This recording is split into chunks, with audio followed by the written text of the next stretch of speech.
Le Nouvel Esprit Public, Philippe Meyer, bonjour.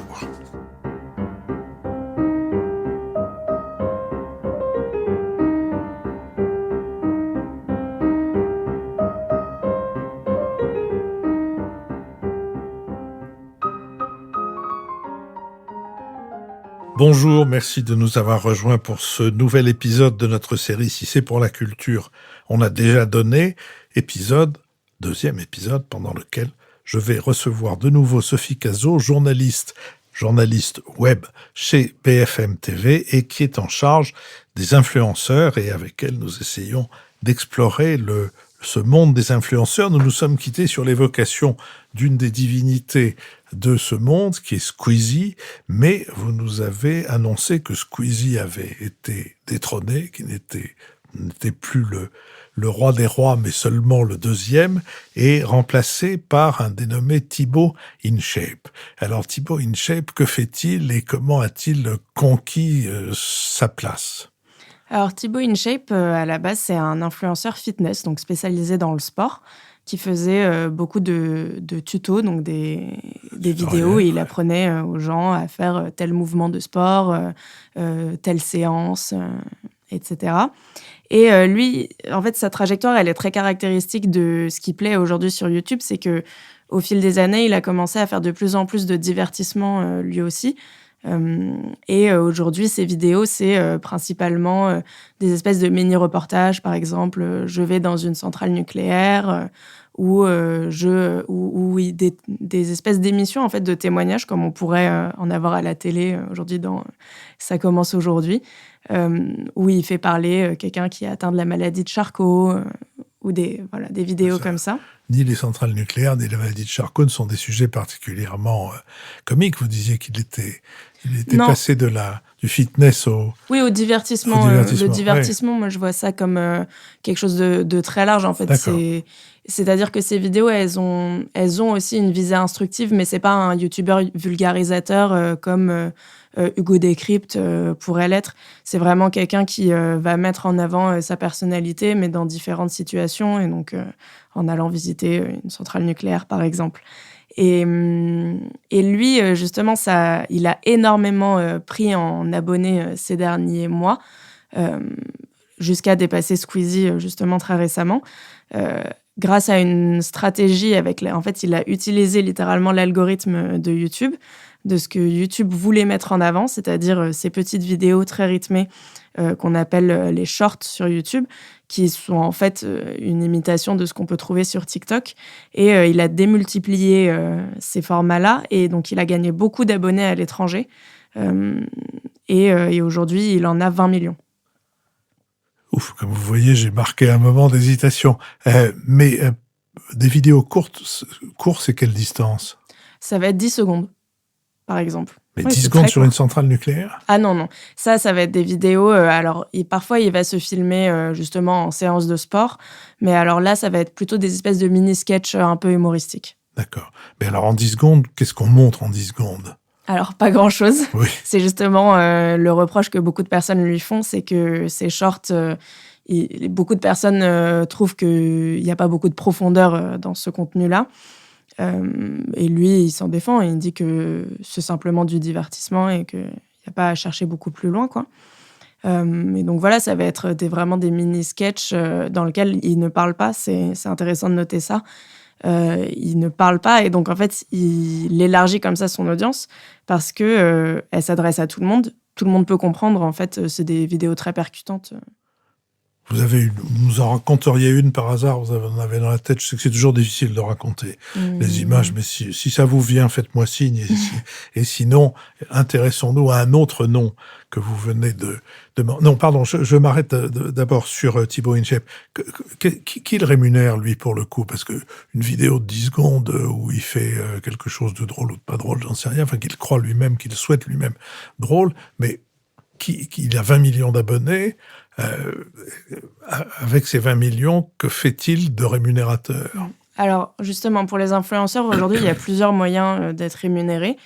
Quand on est sur une plateforme qui propose une monétisation, donc c'est-à-dire le fait d'être rémunéré pour le contenu qu'on a publié sur cette plateforme, par exemple YouTube, Ça peut être justement de publier des vidéos. Ce qui est intéressant sur YouTube, c'est que ces vidéos très courtes, elles rapportent pas grand-chose. En revanche, des vidéos longues qui sont regardées très longtemps, il va y avoir de la pub justement quand on regarde une vidéo YouTube et ça va verser une rémunération. Mais c'est pas en général la plus importante source de rémunération des YouTubeurs parce qu'à côté, il y a les placements de produits.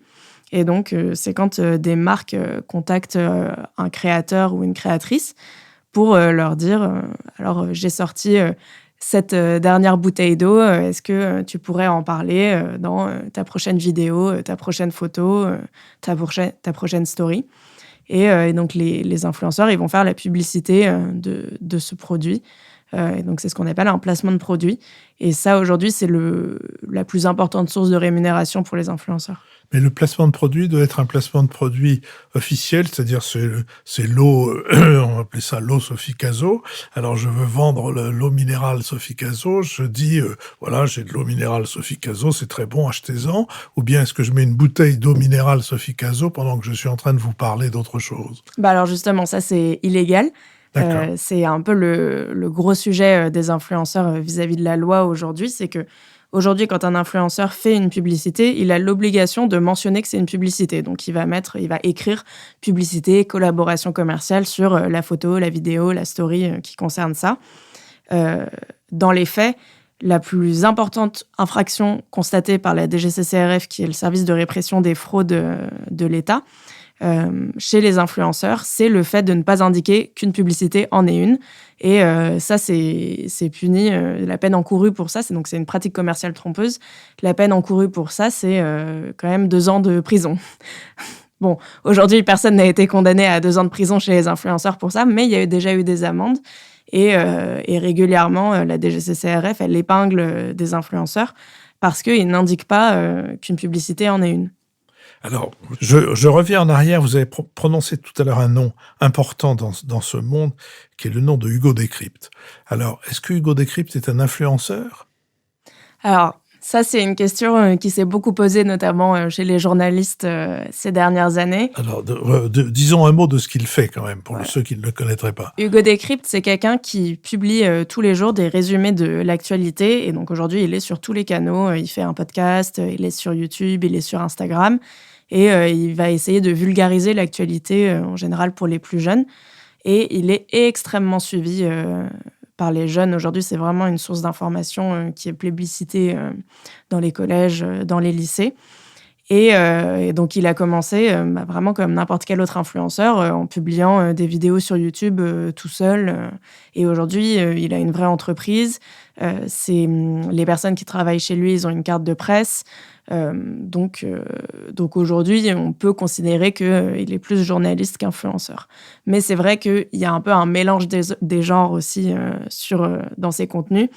Parce que sur son compte officiel, par exemple, Instagram, Hugo Décrypte, il va publier ses vidéos sur l'actualité, ses photos, ses contenus vraiment très professionnels.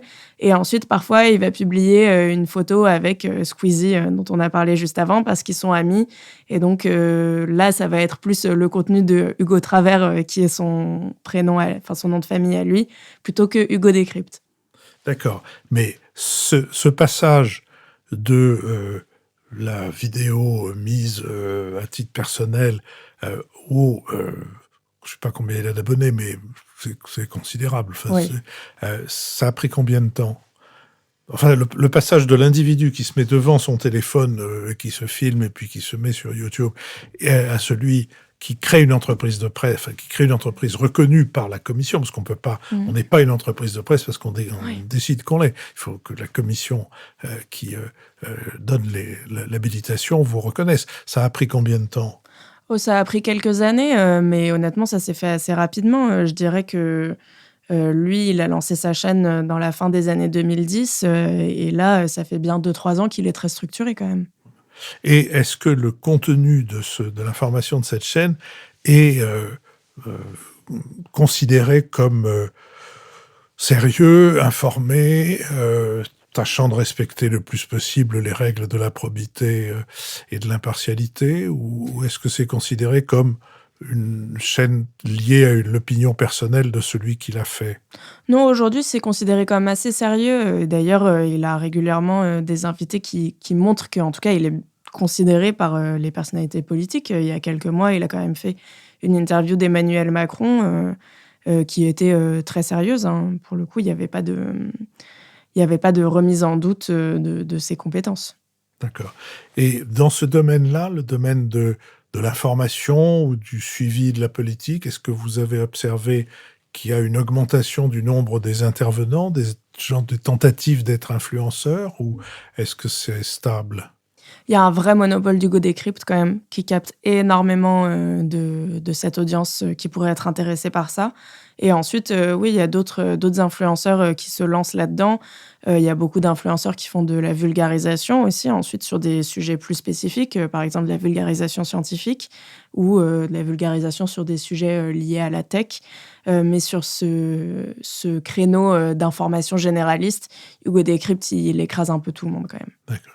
Alors, dans les autres sujets qui sont des sujets en général, comment dire, dont l'intérêt pour la population est partagé, est-ce que dans le domaine de la santé, il y a beaucoup de choses, et est-ce que c'est un univers dans lequel on peut penser que la raison et le sérieux dominent, ou est-ce que au contraire c'est un univers dans lequel s'engouffrent tout un tas de gens qui sont plus proches des charlatans que des scientifiques et des thérapeutes? Alors la santé, c'est très large. Il va y avoir des médecins ou des professionnels de santé, en tout cas, qui se lancent aussi sur les réseaux sociaux pour parler de leur métier. Donc ça de manière assez sérieuse. On en voit pas mal sur TikTok, par exemple. Ensuite, il va y avoir des personnes dont c'est pas la spécialité qui vont parler de leurs expériences de santé sous forme de témoignages. Et puis, il y en a aussi qui, parfois, vont verser dans les dérives sectaires, et notamment la Miviludes, qui est la mission interministérielle qui est spécialisée De lutte contre des le dérives sectarisme, sectaires. ouais. Ils alertent assez souvent justement sur ce qu'on peut trouver sur les réseaux sociaux à ce niveau-là.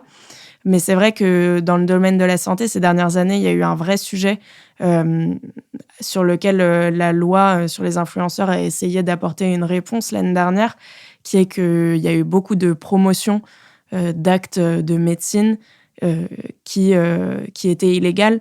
Je pense par exemple, et ça peut encore arriver, il y a eu pas mal d'influenceurs et surtout des influenceuses en réalité qui faisaient la promotion de personnes qui faisaient des injections d'acide hyaluronique, pour avoir Le des fesses botox. plus volumineuses, par exemple.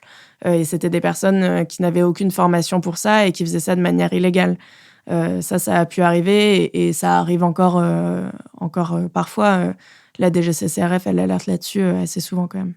Mais une fois qu'elle alerte, que se passe-t-il? Comment se traduit cette alerte pour les éventuelles personnes qui se laissent prendre au mirage des fesses plus grosses? Donc oui, aujourd'hui, la DGCCRF, c'est l'organe qui vraiment va suivre Direction générale de la concurrence. voilà, et de la répression des La fraudes, donc, répression. et qui va suivre avec beaucoup d'attention le secteur des influenceurs. Il y a plusieurs manières dont ils peuvent être alertés. Il y a un site qui s'appelle Signal Conso sur lequel n'importe qui peut rapporter des faits qui lui semblent suspects de la part d'un influenceur. Et puis, parfois, les enquêteurs eux-mêmes, ils vont aller regarder des comptes et mener une enquête là-dessus. Et donc, comment ça se passe? En fait, les enquêteurs, ils vont regarder un compte pendant plusieurs mois. Ils vont suivre ce que l'influenceur publie sur ce compte. Ils vont regarder ses publicités. Ils vont regarder si jamais il indique bien, justement, qu'une publicité en est une. Ils vont regarder si jamais les publicités qu'ils font sont légales. Donc, par exemple, aujourd'hui, un influenceur n'a pas le droit de faire de la publicité de la chirurgie esthétique. Et ben, ils vont vérifier que l'influenceur ne fait bien pas cela. Et une fois qu'ils ont amassé pas mal d'informations, ils vont contacter cet influenceur et le convoquer pour un rendez-vous pendant lequel l'influenceur va pouvoir s'expliquer. Et à la fin de ce rendez-vous, si jamais ils estiment qu'il y a vraiment eu une infraction de la part de l'influenceur, il y a plusieurs outils qui sont possibles pour la DGCCRF. Il y a simplement l'avertissement, donc dire à l'influenceur « Attention, ça, c'était pas légal, ne le refaites pas ». Il y a l'amende. Il y a aussi le fait de signaler ces faits-là à la justice, donc de transférer ces dossiers-là. Et aujourd'hui, on voit de plus en plus sur les comptes des influenceurs qui sont épinglés, justement des injonctions de cesser des pratiques commerciales trompeuses.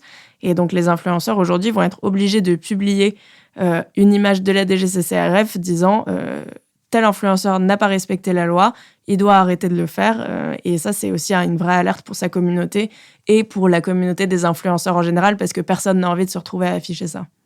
Et ça, cette arme-là est utilisée fréquemment?